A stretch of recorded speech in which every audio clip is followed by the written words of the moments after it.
Hello, and welcome back to the Nostalgia Brit. Take a deep breath, close your eyes for a moment, and let's transport back. We're heading straight back to the 1970s, a time when shaggy carpets in burnt orange and avocado green were considered the absolute peak of interior design.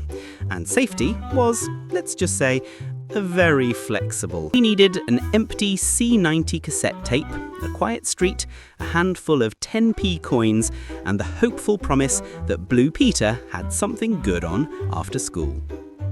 So, please, make yourself comfortable, grab a cup of tea, perhaps served in one of those ghastly geometric patterned mugs from the era, and let's embark on a journey through 30 things only a British kid who grew up in the 70s will understand. This is a heartfelt trip back to when everything was utterly ace. And naturally, our story begins with the glorious chaos of how we actually travelled anywhere. Forget rigid safety regulations, they honestly just hadn't arrived yet. The family car, whether it was a trusty Ford Cortina or perhaps a humble Vauxhall Viva, was less about seatbelts and more about creative seating arrangements. In fact, the absolute VIP spot on any long journey wasn't a seat at all, it was the parcel shelf right behind the rear window. You'd be lying up there, bouncing around freely, treating it like your own personal observation deck. It was completely insane by today's standards, but it was just normal. And somehow, despite the lack of harnesses, child seats, or anything remotely safe, we all survived the emergency stops. Our epic holiday adventures weren't cheap flights to the Mediterranean, they were long, drawn-out car journeys to the classic British seaside resorts. We went to places like Blackpool or Skegness, often under a relentlessly grey sky, eager to see the tower or build a sandcastle that the tide would inevitably destroy. The air was salty, the wind was fierce, and if you didn't get a little bit of sand and vinegar on your fish and chips, did you even go? Speaking of treats, forget fancy ice cream sundaes. The peak of summer joy was a simple cone topped with a stick of crumbling Cadbury flake.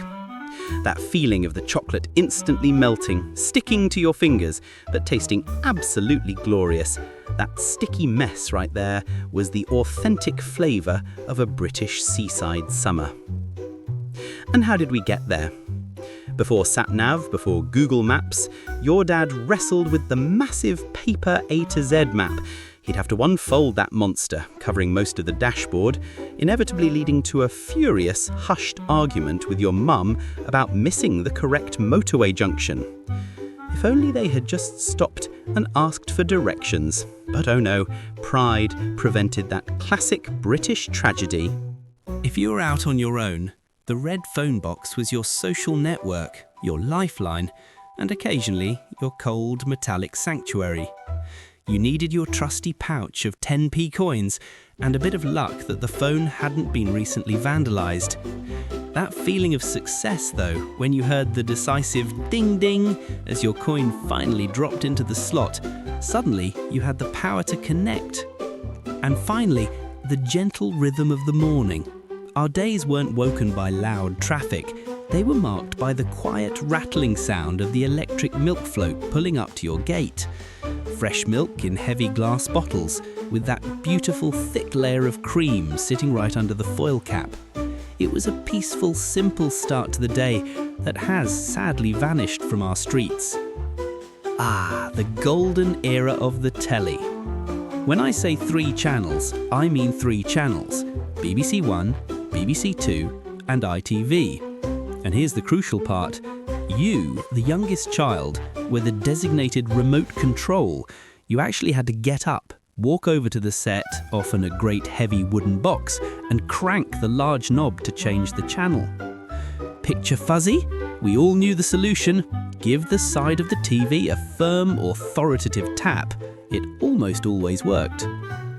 Saturdays were the absolute pinnacle of the week, starting with the fierce TV rivalry. You had to choose, Were you a fan of the chaotic, brilliant and often messy Tiswas, which featured people getting soaking wet and the phantom flan flinger? Or did you prefer the gentler, more educational phone-in vibe and swap shop of Toy Swap?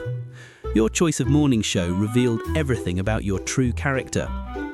And speaking of education, every 70s Brit child had attempted a make-and-do project from the legendary Blue Peter.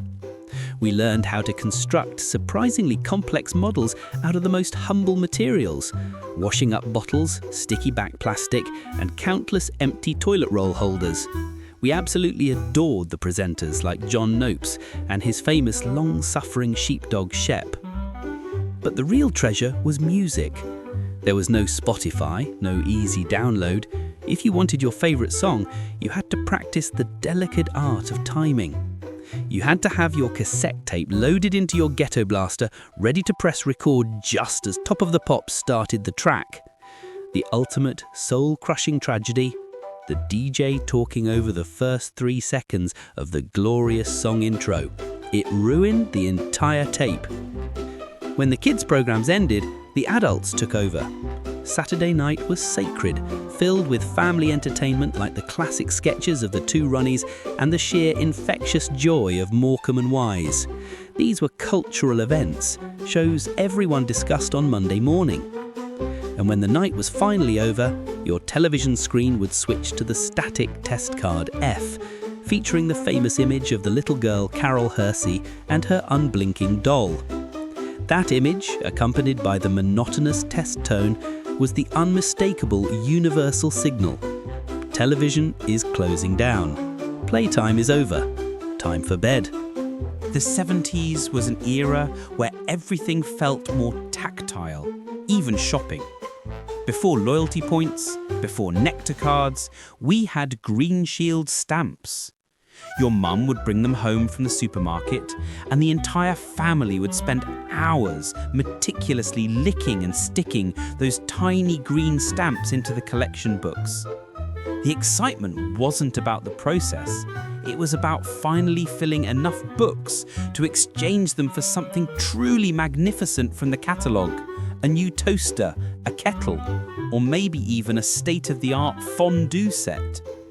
The sweets were, of course, the heart of our economy. A trip to the local corner shop meant going straight to the glass counter. You didn't ask for a packet, you asked the lady behind the counter for a quarter of a pound, of your chosen sweet. They were weighed out precisely on scales and poured into a little white paper bag. It felt like a truly special transaction. The legends of the British sweet shop are many.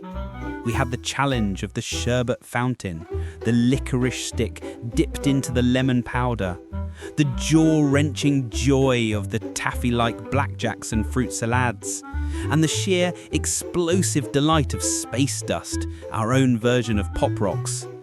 And let's not forget the utterly bizarre yet compulsory sweet cigarettes, a true sign of coolness. Thirst was quenched by fizzy pop, which only tasted right when it came in a heavy, chunky glass bottle with a metal cap. And, here's the smart part, you could return the empty bottle back to the shop for a small deposit. Instant, easy pocket money for more sweets. For the adults, party food was a sight to behold. It was the era of the simple cocktail stick, creating masterpieces like cheese and pineapple on a stick, meticulously stabbed into a foil-wrapped grapefruit. It was the absolute height of 70s culinary sophistication. But the real social hub wasn't a giant out-of-town mall. Our social and shopping lives revolved entirely around the local high street. We'd spend our Saturday pocket money in the glorious chaos of Woolies, browse the latest 45 singles at the local record shop, and nervously try on, but rarely buy, the latest flares at C&A. Looking back at the photos, the fashion of the 70s was truly a crime, wasn't it? It was the decade of the flare. Trousers were ridiculously wide, so wide you could practically hide a small pet inside them. And the shirts. Your dad's collars were huge and pointed, threatening to take flight at any moment. At the time, we thought it was absolutely groovy, but looking back, we were walking optical illusions. School was a place of shared suffering, particularly in the winter. The compulsory uniform rule meant the true horror of having to wear grey shorts and your school blazer, even when there was frost and maybe even snow on the ground. Long trousers were simply not an option in primary school.